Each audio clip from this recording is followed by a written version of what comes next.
Χωρίς air condition, χωρίς GPS, χωρίς ξενοδοχεία. Μόνο με χάρτη της Shell και toast σε αλουμινόχαρτο. Έφταναν πάντα, χωρίς Google Translate, με χαμόγελο και λίγες λέξεις της εποχής. Είναι η τελευταία γενιά που μεγάλωσε χωρίς ίντερνετ, χωρίς powerbank, χωρίς άγχος μπαταρίας 2%. Τότε δεν ξέραμε τι σημαίνει καύσωνας, αλλά αν ζεσθενόμασταν, κάναμε μπάνιο με το λάστιχο στην αυλή ή στο μπαλκόνι, και αυτό ήταν όλο. Είχαν το τηλέφωνο με καντράν στο διάδρομο, τα χειρόγραφα τετράδια συνταγών και τα γενέθλια σημειωμένα στον τοίχο της κουζίνας. Ξέρουν να φτιάχνουν τα πάντα με σελοτέιπ, παραμάνα ή μανταλάκι. Ξεφύλιζαν τον τηλεφωνικό κατάλογο, όχι τις ειδοποιήσεις.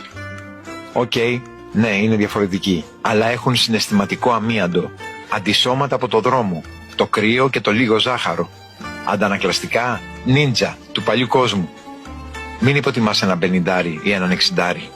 Έχει δει περισσότερα από όσα έχεις ανεβάσει στο cloud. Και στην τσέπη του έχει πάντα μια καραμέλα μέντα, για ώρα ανάγκης. Επέζησε από την παιδική ηλικία χωρίς παιδικό κάθισμα, κράνος ή αντιλιακό.